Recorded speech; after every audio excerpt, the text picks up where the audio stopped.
Okay, imagine this. The first thing you remember, you wake up and look around. You were in a steamworks, somewhere out east, in New York, you think. That was well over 60 years ago. You remember when you were finished, when they mounted the bell and headlamp on your smoke box. You felt excited for your life to come as you left the steamworks. When you left the building, you shuddered as it was cold, and they hadn't yet built up a fire. You remember seeing a sign that read Alco as you were pulled out of the yard. You were taken to a freight depot, and the yard train that had pulled you was decoupled and went back to the yard. You sat there for about 2 hours before the line train was coupled to your front, and you were backed into a mixed good train. You overheard the engineer of the line train say that you were an important engine to the war effort out west. That filled you with a great sense of pride, to pull long, mixed freight trains important to millions of people. On your trip across the country, you were swift to many different line trains, but when you reached the Omaha depot, you were left in a siding overnight, but you were loaded with coal and water before it got dark. It was still dark when you felt something warm. They had finally filled your boiler and started your fire. It took a couple hours to build the steam, and you were finally ready to move. It had been day for a couple hours by then. When you finally moved under your own power, you felt how truly powerful you were. You left the siding and went onto the main line. You were then reversed across a great muddy river to a service shop. You had routine maintenance performed and your registration number plate mounted. You were christened and accepted into service as the Union Pacific X4005. You left the service shop the next day, steaming hard and only stopping to resupply coal and to change crews. You reached Green River, Wyoming at nightfall. You were set on a siding until the next morning. The next morning, you find out your first run to Ogden will have you taking troops and more supplies over the Wasatch. You ran similar runs for the rest of the war. About a year after the war was over, you were taken and modified to burn oil during a coal strike. The oil burned your firebox the wrong way, and you didn't feel as powerful. You felt very uncomfortable running for those 2 years. At one point, you even stalled on a hill, and that was a very embarrassing experience. After you were converted back to burn coal, you ran odd jobs around Wyoming for a few years. You ran a couple of routes regularly, but your favorite was the Sherman Hill route from Laramie to Cheyenne, as you liked high altitudes, but you didn't run mountain routes much anymore. As the war ended and the years progressed, the engineers became more and more experienced, and you realized that the railroad had put inexperienced people in your cab through some of the most vital years in your hauling career. That particular thought didn't make you too happy, but you enjoyed the older, more experienced engineers that drove you these days. Some of the firemen were these real young guys, but they were really hard workers. Around 2 years after you had been converted back to coal, you took a livestock train in western Nebraska, which is your first time you had been in Nebraska since you had been delivered. The next trip you took you all the way down to Denver with a mixed freight train. You loved seeing the Front Range, and you heard stories of the rest of the mountains beyond Denver. You ran other odd jobs until the year you turned 11. You arrived in Rollins early in the morning and picked up a train of hog cars to take to Green River. You had an experienced crew, although the fireman was on the younger side. The trip started off without a hitch. Around 9 o'clock, you passed through the town of Wamsutter. There were children and families along the tracks to watch you go by. 10 minutes up the track, there was a track service crew helping a farmer get a sheep across the tracks. The men had been hired just that morning. The foreman had put an incapable man on the switch to a siding, and had told him to throw the switch on his signal. There was a mist that morning that had limited the visibility quite a bit. As you reached the red desert siding, the foreman gave the signal, and the worker very suddenly switched the tracks, and looked up at you bearing down on him. He frantically tried to switch the tracks before you reached it, but he had failed. There was a commotion in your cab as the crew was frantically trying to at least slow the engine. Your emergency brakes were set. You hit the siding at 50 miles per hour. Your leading truck and driving wheel snapped over into the siding, and as your second set of driving wheels hit the siding, you started to tip onto your left side, and when your tender reached the siding, you'd fallen over on your left and were sliding on the main track.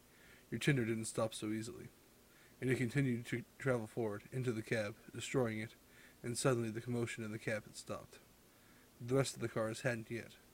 The first 12 cars were pushed into the tender and up, creating a 70-foot tall pile of destroyed livestock cars and dead pigs. The next 6 cars had derailed and spilled onto the road and destroyed a bus stop. The crew at the rear of the train were lucky and were only bruised. When they heard the steam venting from your boiler, the conductor looked out of the window and saw the piles of cars, and the replacement crew all jumped out and ran to the pile. They couldn't get close because of the venting steam. It took 3 hours for you to lose steam pressure, so the rescue crews could cut into what was left to look for survivors. The engineer and fireman had died on impact, but the brakeman was still alive. He was rushed to the hospital as fast as possible, but he died the next day due to the burns sustained in the wreck. You felt horrible and responsible for the loss of the men. It took 9 hours for the rest of the cars and debris to be cleared. You were set back on the tracks by a large crane. You were nearly destroyed in the wreck. You were towed slowly back to Rollins. It was the middle of the night when you reached the yard. You were making horrible screeching noises on the tracks as you rolled through, most of your driving gear broken. The yard crew watched solemnly as you were pulled into a shed on the yard. You were ashamed for the wreck and scared for your life as you expected to be scrapped. But a week later, you were collected and expected the worst. But you passed the scrap yards and were taken to the steamworks. You were repaired to full working order and given a new, upgraded tender. You returned to freight service until you were retired the year you turned 20. You were placed in a storage shed for years, as 17 of your brothers and sisters were scrapped around you. You always thought you were going to be next. It was decades until you saw the sun again. The next time the doors were opened, you were pulled out of the shed. You thought it was finally your time. You were brought up to pressure and left the yard under your own steam. You realized you weren't going to be scrapped. You were still confused about what was going on. Soon, you realized that you were on the Sherman Hill route. You were brought to Denver, which you had visited many years before. You were placed in a museum as a permanent exhibit. You have traveled well over 1 million miles before you were parked for the last time. You've seen many reactions over the years. Children looking at you in awe, teenagers looking with either interest or disinterest, and adults with respect, disgust at the wreck, or the same awe that you had gotten from the children. If there's anything you've realized over the years, it's that scars fade, but the memories stay fresh in your mind throughout time. This episode of Imagine This is dedicated to the crew of the Union Pacific X4005 Big Boy That Fateful Day. Lawrence Edward Andreas, 23, the fireman. Andreas was born July 24, 1929, at Los Animas, Colorado, and was a graduate of Rollins High School. He was a member of the Brotherhood of Locomotive Firemen and Engineers. Andreas had just returned from a 2-year tour of duty with the Railroad Division of the Army in Korea. He was the son of Mr. and Mrs. Roman Andres of Rollin. Leo Glenn Murray, 42, the engineer. Murray was an employee of the Union Pacific Railroad for 20 years and an engineer at the time of his death. He was survived by his wife Lillian and 2 children, Patricia, 13, and Michael, 9. He was a member of the Fraternal Order of Eagles, Council 2128, Knights of Columbus, the Order of St. Christopher for Catholic Railroad Men, Junior Old Timers, and the Brotherhood of Firemen and Engineers.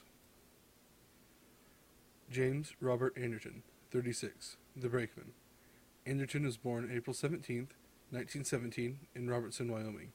He attended schools at Robertson and Mountain View, Wyoming. He was a veteran of World War II and a member of the Brotherhood of Railroad Trainmen and the Fraternal Order of Eagles, number 2350, at Green River. He was survived by his wife Anne, 2 children, Lola Jean, 10, and Robert Dwayne, 6, of Rollins. The Imagine This podcast was written, produced, edited, and narrated by Lawrence Link. Imagine This is a storytelling podcast from your point of view. New episodes come out every 2 weeks. You can find us online at Facebook at Imagine This Podcast, Instagram at Imagine This Pod, Twitter at Imagine This Pod 1, that's the number 1, and imaginethispod.wixsite.com/Imagine This. Imagine This can be heard on YouTube, SoundCloud, iTunes, Google Podcasts, and Stitcher.